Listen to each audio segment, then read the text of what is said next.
بسم اللہ الرحمن الرحیم رب اشرح لی صدری ویسر لی امری واحلل عقدۃ من لسانی یفقہوا قولی۔ الحمد للہ وحدہ والصلاة والسلام علی من لا نبی بعدہ وعلی آلہ واصحابہ الذین اوفوا عہدہ، اما بعد فاعوذ باللہ من الشیطان الرجیم۔ بسم اللہ الرحمن الرحیم۔ لقد كان لكم في رسول الله اسوة حسنة صدق الله العظيم وصدق رسوله النبي الكريم الأمين إن الله وملائكته يصلون على النبي يا أيها الذين آمنوا صلوا عليه وسلموا تسليما۔ الصلاة والسلام عليك يا سيدي يا رسول الله وعلى آلك وأصحابك يا حبيب الله۔ مولاي صلی وسلم دائما ابدا على حبيبك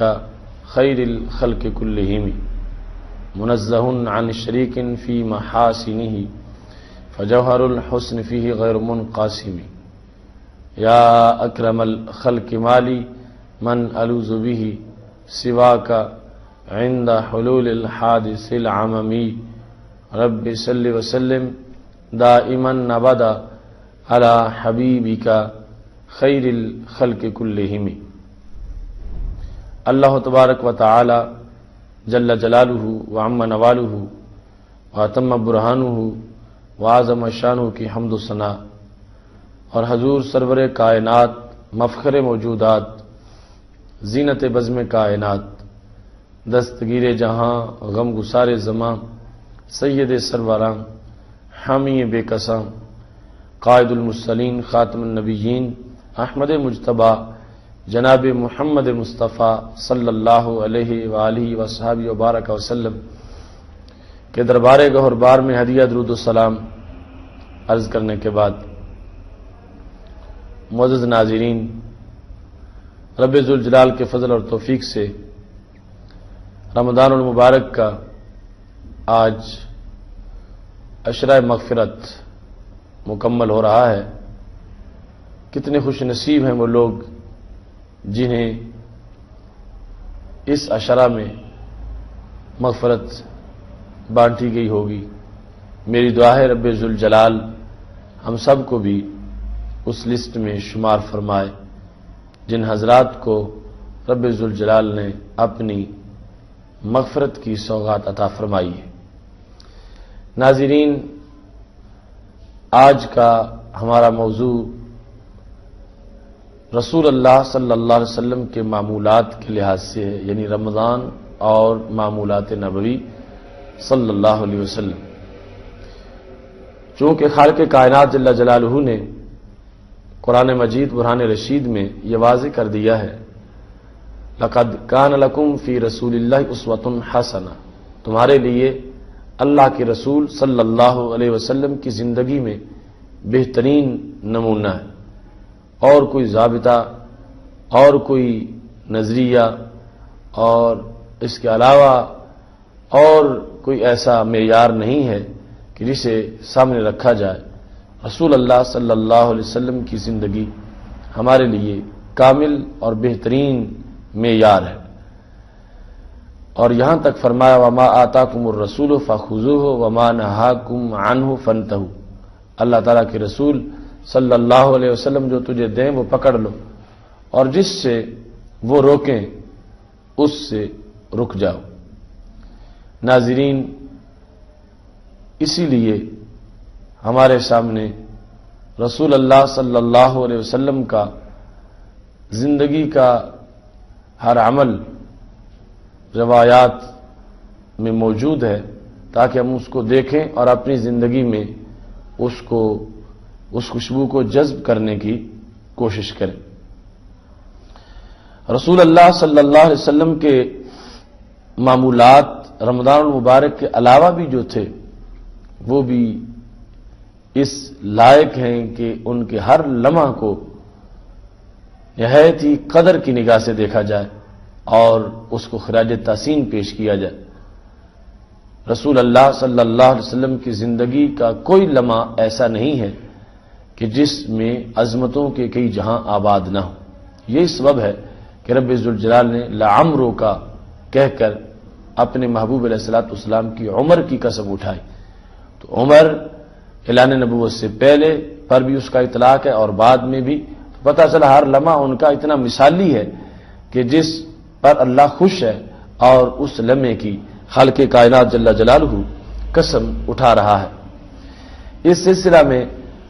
رمضان کے علاوہ کے بھی جو اوقات ہیں وہ ہمارے لیے بڑے قیمتی ہیں اور ان کو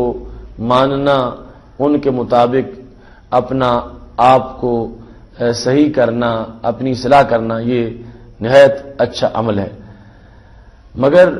ان کے اوقات کے علاوہ بالخصوص رمضان کا جو معاملہ ہے یہ مزید منفرد ہے. اور پھر رمضان المبارک میں جس وقت آخری عشرہ آ جاتا تھا تو اس کے اندر ایک مزید انفرادیت آ جاتی تھی. یعنی رمضان کا جب خود احساس دلایا صحابہ کرام علیہم رضوان کو،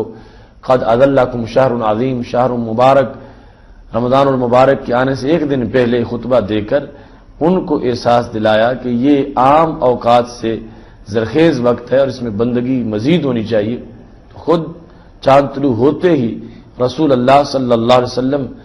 کی جو بندگی ہے، آپ جو کار خیر کرنے والے ہیں، ہمہ جیت حسنات ہیں آپ کی، وہ پہلے سے ان میں یقیناً بہت زیادہ امتیاز واقع ہو جاتا تھا. اور پھر جو رمضان المبارک گزرتا جاتا تھا اس کے ساتھ ہی ان اعمال صالحہ کے اندر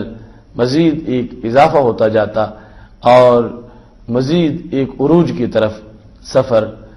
جاری ہوتا. پہلے بھی یقیناً اس کو ہم عروج ہی کہیں گے لیکن اس کے اندر مزید ایک ترقی ہو جاتی. اس واسطے سیدہ عائشہ صدیقہ رضی اللہ تعالی عنہا سے یہ مروی ہے، وہ ارشاد فرماتی ہیں کانا رسول اللہ صلی اللہ علیہ وسلم یجتہد فی العشر الاواخر، کہ رسول اللہ صلی اللہ علیہ وسلم آخری 10 دنوں میں اتنی کوشش کرتے تھے ما لا یجتہد فی غیرہ، کہ جتنی کوشش ان 10 دنوں کے علاوہ میں نہیں ہوتی تھی. یعنی اگرچہ محبوب علیہ الصلوۃ والسلام کی زندگی کا ہر لمحہ ایسا بھرپور ہے کہ ہم اس کے اندر جو آپ کر رہے ہیں اس کا تصور بھی نہیں کر سکتے. اور خالق کائنات فرما رہا یا ایھا المزمل قم اللیل الا قلیلا، اے مزمل چادر اوڑھنے والے رات کو تھوڑا قیام کیا کرو، نصفہ او انقص منہ قلیلا، نصف یا اس سے کم. اب پہلے بھی حالت اس انداز کی ہے کہ قیام سے قدم مبارک سوج جاتے ہیں، لیکن پھر بھی جس وقت آخری عشرہ آتا ہے تو اس کے اندر مزید ایک انفرادیت عبادت کے اندر ہوا کرتی تھی جس کو سیدہ عائشہ صدیقہ رضی اللہ تعالی عنہا نے محسوس کیا اور اس کو انہوں نے بیان کیا. ایسے ہی بخاری و مسلم دونوں میں سیدہ عائشہ صدیقہ رضی اللہ تعالی عنہا سے یہ مروی ہے، وہ کہتی ہیں کانا رسول اللہ صلی اللہ علیہ وسلم اذا دخل العشر شد میزرہ واحیا لیلہ وایقظ اہلہ، کہ رسول اللہ صلی اللہ علیہ وسلم آخری عشرے میں جب ہوتے تھے، آخری عشرہ آ جاتا تھا تو کیا کرتے تھے، اپنا تہ بند مضبوطی سے باندھ لیتے تھے. تو یہ کنایا ہے، یعنی کمر بستہ ہو جاتے تھے، عبادت میں بہت زیادہ کوشش کرتے تھے اور باقی تمام معاملات جو تھے ان کو قطع کر کے جو خیر کے معاملات تھے اور باقی تمام معاملات جو یقیناً خیر کے تھے ان سے زیادہ خیر کی طرف رسول اللہ صلی اللہ علیہ وسلم متوجہ ہو جاتے تھے. شد میزرہ واحیا لیلہ، اور رات کو زندہ رکھتے تھے. مطلب کیا ہے زندہ رکھنا رات کا، رات کو جاگتے رہنا. اور وایقظ اہلہ، اور رسول اللہ صلی اللہ علیہ وسلم اپنے اہل کو جگاتے تھے، یعنی گھر والوں کو بھی جگائے رکھتے تھے. ازواج مطہرات بھی مسلسل اس نیکی میں شریک ہوتی تھیں اور رب تعالی کے حضور سجدوں میں وقت گزر جاتا تھا. سید عائشہ صدیقہ رضی اللہ تعالی عنہا کے ان فرامین میں جو انہوں نے روایت کیا ہے رسول اللہ صلی اللہ علیہ وسلم کے عمل مبارک کو دیکھ کر ہمارے لیے روشنی ہی روشنی ہے۔ اس کے سوا بخاری و مسلم میں سید عائشہ صدیقہ رضی اللہ تعالی عنہا سے یہ بھی مروی ہے، وہ کہتی ہیں کان یعتکف العشر الاواخر من رمضان، کہ رسول اللہ صلی اللہ علیہ وسلم کا معمول مبارک رمضان المبارک میں تراویح اور روزے کے علاوہ اور نوافل اور دیگر جو عبادات ان کے علاوہ یہ بھی معمول مبارک تھا کہ آخری 10 دن کا آپ صلی اللہ علیہ وسلم اعتکاف فرماتے تھے۔ اور کب تک یہ آپ اعتکاف فرماتے رہے؟ کہتی حتی توفاہ اللہ، یعنی وصال مبارک تک نبی اکرم صلی اللہ علیہ وسلم نے اعتکاف کیا۔ ثم اعتکف ازواج من بعدہ، اس کے بعد رسول اللہ صلی اللہ علیہ وسلم کی ازواج نے آپ کے بعد بھی اعتکاف کیا۔ سید عالم نور مجسم شفیع معظم صلی اللہ علیہ وآلہ وسلم رمضان المبارک کے ایام میں آپ کے ہاں جو ایک نئی بہار ہوتی تھی نیکی کے لحاظ سے، اس کو حضرت عبداللہ بن عباس رضی اللہ تعالی عنہ بیان کرتے ہیں، کہتے ہیں کان رسول اللہ صلی اللہ علیہ وسلم اجود الناس بالخیر، کہ رسول اللہ صلی اللہ علیہ وسلم سے بڑھ کے دنیا میں کوئی سخی نہیں، آپ سب سے زیادہ سخی ہیں۔ دنیا کے کسی بادشاہ کے خزانے میں نہ اتنا کچھ ہوا ہے کہ وہ دے سکے اور نہ ہی اتنا ہو سکتا ہے جتنا جود ہمارے نبی علیہ السلام کرنے والے، چونکہ ایک مقام پر رسول اللہ صلی اللہ علیہ وسلم نے خود فرمایا اللہ اجود جودا، سب سے زیادہ جود اللہ کا ہے، ثم انا اجود بنی آدم، اور اللہ تعالیٰ کے بعد میں بنی آدم میں سے سب سے زیادہ جود والا ہوں،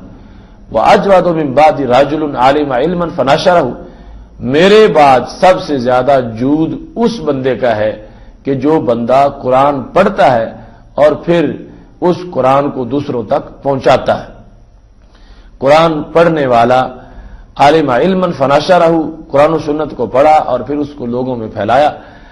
تو یہاں پر الفاظ ہے اجود الناس بالخیر، کہ رسول اللہ صلی اللہ علیہ وسلم سب سے بڑھ کر جود کرنے والے تھے۔ وکان اجود ما یکون فی رمضان، کہتے ہیں کہ عمومی طور پر بھی بڑا جود کرتے تھے، مگر رمضان المبارک میں سب حالات سے بڑھ کے جود کرنے والے ہوتے تھے۔ رمضان المبارک میں جود میں اور تیزی آ جاتی تھی اور شباب آ جاتا تھا۔ کہتے ہیں کانا جبرائیل یلقاہ کل لیلہ فی رمضان، رمضان المبارک کی ہر رات کو حضرت جبریل علیہ السلام رسول اللہ صلی اللہ علیہ وسلم سے آ کے ملاقات کرتے تھے۔ یعرض علیہ النبی صلی اللہ علیہ وسلم القرآن، تو نبی اکرم صلی اللہ علیہ وسلم قرآن پڑھتے تھے، جبریل قرآن کو سنتے تھے۔ یہ رمضان المبارک کی رات ہے، کتنا پر نور اور پرکیف سما ہوگا کہ جس سینے پہ قرآن نازل ہوا ہے وہ قرآن پڑھ رہے ہیں اور حضرت جبریل علیہ السلام اس قرآن کو سن رہے ہیں۔ آج جن لوگوں کو رمضان المبارک کی راتوں میں قرآن پڑھنا میسر ہے وہ کتنے خوش نصیب ہیں کہ انہیں رسول اللہ صلی اللہ علیہ وسلم کی یہ وراثت میسر آئی ہے۔ حضرت عبداللہ بن عباس رضی اللہ تعالیٰ عنہ کہتے ہیں فَإِذَا لَقِيَهُ جبریل، جب رسول اللہ صلی اللہ علیہ وسلم کو جبریل علیہ السلام آ کے ملتے تھے تو رمضان المبارک کے علاوہ حالات جو ہوتی تھی حالت اس کے مقابلے میں رمضان میں جود زیادہ تھا، اور پھر رمضان المبارک میں جب جبریل علیہ السلام کی آپ سے ملاقات ہوتی تھی تو اس وقت پہلے کی نسبت زیادہ جود ہوتا تھا۔ اب پہلے کی نسبت زیادہ جود رمضان المبارک میں نبی علیہ السلام کا اس وقت ہوا جب جبریل آ کے ملے، تو جبریل بھی نور ہے اور رسول اللہ صلی اللہ علیہ وسلم بھی اللہ کا نور ہے، تو نور کی نور سے ملاقات پر ایک مزید فرحت اور سرور کا موسم بن جاتا اور نبی علیہ الصلوۃ والسلام کے جود کے اندر مزید عروج آ جاتا۔ پھر کتنا جود کرتے تھے، اللہ اکبر۔ کہتے ہیں حضرت عبداللہ بن عباس رضی اللہ تعالیٰ عنہ کان اجود بالخیر من الریح المرسلہ، رسول اللہ صلی اللہ علیہ وسلم چلتی ہوئی ہواؤں سے بھی زیادہ جود کرنے والی تھی، ری مرسلہ سے مراد یہ وہ جو بادل کھینچ کے لے آئے اور جس کی وجہ سے بارشیں شروع ہو جائیں، وہ ہوائیں جن کی وجہ سے بادل آئیں، وہ ہوائیں جو بادل اٹھا کے لے آئیں اور پھر ان بادلوں سے بارش شروع ہو جائے تو زمین کی پیاس بجھتی ہے، ہر جگہ ان ابر کرم سے لوگوں کی پیاس بجھ جاتی ہے، جانوروں کی پیاس بجھ جاتی ہے۔ حضرت عبداللہ بن عباس رضی اللہ تعالیٰ عنہ کہتے ہیں رمضان المبارک کے موسم میں جبریل علیہ السلام کے آئے ہوئے رسول اللہ صلی اللہ علیہ وسلم کی طبیعت مبارک اس قدر حشاش بشاش اور اس قدر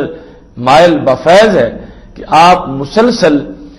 اس ہوا سے بھی زیادہ جود والے ہیں جو ہوائیں بادلوں کو اٹھا کے لاتی ہیں۔ مطلب کیا ہے؟ جیسے وہاں یہ نہیں دیکھا جاتا اپنا کون ہے، پرایا کون ہے، اور پھر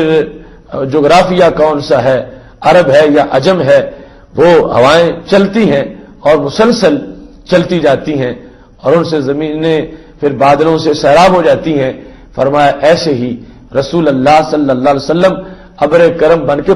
برستے ہیں، ان ہواؤں جیسا نہیں، اس سے کہیں زیادہ، چونکہ اجود کا لفظ بولا ہے کہ اتنا وہ جود نہیں کر سکتی جتنا جود اللہ تعالیٰ کے رسول صلی اللہ علیہ وسلم کرنے والے ہیں۔ جس قدر آپ جھولیاں بھرتے ہیں رمضان میں، جس قدر آپ لوگوں کو مالا مال کرتے ہیں، اور جس طرح آپ روئے زمین کی سینوں کی پیاس بجھانے والے ہیں، اور جس طرح آپ کائنات کے اندر خوشیوں کو بانٹنے والے ہیں، یہ ان ہواؤں سے کہیں زیادہ سخاوت ہے محبوب علیہ الصلوۃ والسلام کی، کہ جس کے اندر کوئی پابندی، کوئی حد، کوئی قید اور کوئی کس طرح کی کوئی کنجوسی نظر نہیں آتی۔ برستا نہیں دیکھ کر ابر رحمت، بدوں پہ بھی برسا دے برسانے والے۔ اس طرح سید عالم نور مجسم شفیع معظم صلی اللہ علیہ وسلم ایک ریح مرسلہ سے بھی بڑھ کے پوری رمضان کے ان لمحات کے اندر جبریل علیہ السلام سے جب ملاقات ہوتی تھی تو سب کو نوازتے تھے اور مالا مال فرماتے تھے۔ آج ہمیں رسول اللہ صلی اللہ علیہ وسلم کہ اس منصب کو بیان کرتے ہوئے یہ امید بھی رکھنی چاہیے، چونکہ وہ قبر میں روضہ پاک میں زندہ ہیں اور صحاح کی حدیثیں اس پر گواہی دے رہی ہیں، اور اب بھی ابر کرم ان کا برستا ہے، اور میرے کریم سے گر قطرہ کسی نے مانگا، دریا بہا دیے ہیں، دربے بہا دیے ہیں۔ تو پھر ہمیں وہ کام کرنے چاہیے جن کی وجہ سے سید عالم نور مجسم شفیع معظم صلی اللہ علیہ وسلم کی رحمت ہماری طرف متوجہ ہو جائے اور ہمارے دلوں کے صحن اس رحمت سے معمور ہو جائیں۔ رسول اللہ صلی اللہ علیہ وسلم کی اسی صفت کو اس حدیث شریف میں بیان کیا گیا جہاں یہ ارشاد گرامی ہے۔ حضرت عبداللہ بن عباس رضی اللہ تعالیٰ عنہ کہتے ہیں کان رسول اللہ صلی اللہ علیہ وسلم اذا دخل شہر رمضان اطلق کل اسیر وعاطى کل سائل۔ سیدنا عبداللہ بن عباس رضی اللہ تعالیٰ عنہ کہتے ہیں کہ جب رمضان کا مہینہ آ جاتا تھا تو رسول اللہ صلی اللہ علیہ وسلم ہر قیدی کو چھوڑ دیتے تھے اور ہر سائل کو عطا فرماتے تھے۔ آتا کل سائل، ہر منگتے کو دیتے تھے اور ہر اسیر یعنی قیدی کو چھوڑ دیتے تھے۔ اب یہاں یہ سوال بھی پیدا ہوتا ہے کہ کوئی شخص قید کیا گیا تھا کہ اس نے کسی کا حق دینا ہے، اب حق اس سے واپس نہیں لیا گیا اور اس کو ویسے ہی چھوڑ دیا گیا، تو پھر حق والے کا حق کہاں سے آئے گا؟ اور ایسے چھوڑ دینا کسی کو جس نے کسی پہ ظلم کیا ہو تو اس کی حیثیت کیا بنتی ہے؟ تو اس سوال کا جواب یہ ہے کہ رسول اللہ صلی اللہ علیہ وسلم کے زمانے میں جو قیدی ہوا کرتے تھے وہ ایسے قیدی نہیں تھے کہ جو کسی حق کی وجہ سے مسلم امہ میں سے کسی کو گرفتار کر لیا گیا ہو اور قیدی بنا لیا گیا ہو۔ وہ قیدی ہوتے تھے اس زمانے میں غزوات کے، یعنی جو کفار پکڑے گئے ہیں اور ان کو قیدی بنا لیا گیا ہے، تو اب لوگوں میں سے کسی کا ان پر کوئی حق نہیں ہے، ان کے بارے میں رسول اللہ صلی اللہ علیہ وسلم کو اختیار تھا، چاہیں تو ان کو قیدی رکھیں، چاہیں تو ان کو چھوڑ دیں۔ تو ایسے قیدی جو ہیں ان کو رسول اللہ صلی اللہ علیہ وسلم رمضان المبارک کے آنے پر چھوڑ دیتے تھے۔ یہ اس کثیر رحمت کا اظہار ہے جو رمضان المبارک میں رسول اللہ صلی اللہ علیہ وسلم سے نمودار ہوا کرتی تھی۔ رسول اللہ صلی اللہ علیہ وسلم کے معمولات مبارک جو ہم نے رمضان المبارک میں بیان کیے، ان میں سے طواف بھی ہے، اعتکاف بھی ہے۔ اعتکاف کے اندر رسول اللہ صلی اللہ علیہ وسلم کا جو عمل مبارک تھا وہ بھی آج ہمارے لیے مشعل راہ ہے۔ بہت سے معتکفین بغیر کسی وجہ کے مسجد سے باہر نکل جاتے ہیں، یا پھر گرمی کی وجہ سے غسل کو جائز سمجھتے ہوئے مسجد سے باہر چلے جاتے ہیں، حالانکہ جو شخص معتکف ہے اس کے لیے یہ جائز نہیں ہے کہ وہ محض ریفریشمنٹ کے لیے غسل کر لے یا گرمی کی شدت کی وجہ سے غسل کر لے۔ صرف اس کے لیے یہ اجازت ہے کہ اگر غسل فرض ہو جائے اس پر تو پھر وہ غسل کر سکتا ہے۔ اس میں اتنی احتیاط ہے کہ سید عائشہ صدیقہ رضی اللہ تعالی عنہ کہتی ہیں، کان رسول اللہ صلی اللہ علیہ وسلم اذا تکف ادنا الی رأسہ، کہ نبی اکرم صلی اللہ علیہ وسلم جب اعتکاف فرماتے تھے تو آپ مسجد میں ہوتے ہوئے سر میری طرف مسجد سے باہر نکالتے تھے، یعنی درمیان میں جو کھڑکی تھی، دروازہ تھا، رسول اللہ صلی اللہ علیہ وسلم بیٹھتے مسجد میں تھے، وہو فی المسجد، خود مسجد میں ہے اور اپنا سر جو ہے وہ مسجد سے باہر جھکاتے تھے۔ اور حضرت عائشہ صدیقہ رضی اللہ تعالی عنہا کہتی ہیں، فأرجلہ، میں سر کو کنگھی کرتی تھی، وکان لا يدخل البیت الا لحاجۃ الانسان، اور رسول اللہ صلی اللہ علیہ وسلم گھر نہیں آتے تھے سوائے حاجت انسان کے، یعنی جس کو پہلے طبی حاجت کے نام سے بیان کیا گیا ہے کہ پیشاب، پاخانہ اور غسل جو فرض ہو جائے اس کے لحاظ سے۔ اب یہاں پر سید عالم نور مجسم شفیع معظم صلی اللہ علیہ وسلم کا معاملہ چونکہ سب سے مختلف ہے، اور آپ اس کے باوجود کہ وہاں پر اعتکاف کی حالت میں ایسا غسل جنابت کا احتمال نہیں ہے، رسول اللہ صلی اللہ علیہ وسلم تشریف فرما ہے مسجد کے اندر ہی، اور سر مبارک سید عائشہ صدیقہ رضی اللہ تعالی عنہا کہتی ہے میری طرف باہر نکالا ہے، میں نے کنگھی کی ہے۔ تو یہ شریعت مطہرہ کی ہمارے لیے روشنی ہے کہ معتکف کو حالت اعتکاف میں کتنی پابندی کرنی ہے، اور رسول اللہ صلی اللہ علیہ وسلم کا جو عمل مبارک ہے اس سلسلہ میں وہ ہمارے لیے کتنا واضح ہے، اور یہ معمولات نبوی کا حصہ ہے۔ حضرت سلمان بن عامر رضی اللہ تعالیٰ عنہ کہتے ہیں، رسول اللہ صلی اللہ علیہ وسلم جس وقت روزے کا افطار کا وقت ہو جاتا تھا، کان نبی صلی اللہ علیہ وسلم یفطر قبل ان یصلی علی رطبات، تو رسول اللہ صلی اللہ علیہ وسلم نماز پڑھنے سے پہلے تر کھجوروں پر روزہ افطار فرماتے تھے۔ فإن لم تکن رطبات، اگر وہ نہیں ہوتی، فتمیرات، تو پھر چھوٹے چھوٹے جو چھوارے تھے ان پر روزہ کھول لیتے تھے، اور اگر یہ بھی نہیں آتے تھے، یہ بھی میسر نہ ہوتے تھے، حسا حسوات من ماء، تو پانی کے چند گھونٹ پی کر رسول اللہ صلی اللہ علیہ وسلم اپنے روزے کو افطار فرماتے تھے۔ اس طرح پاک محبوب صلی اللہ علیہ وسلم کا عمل مبارک لمحہ بلمحہ ہمارے لیے رمضان میں موجود ہے۔ جس وقت روزہ افطار کر لیتے، حضرت عبداللہ بن عمر رضی اللہ تعالیٰ عنہ کہتے ہیں، کان النبی صلی اللہ علیہ وسلم اذا افطر قال ذهب الظما وابتلت العروق وصبت الاجر ان شاء اللہ تعالی۔ ابو داؤد شریف میں ہے کہ فرماتے تھے پیاس دور ہو گئی، رگیں تر ہو گئیں، اور اجر جو ہے انشاءاللہ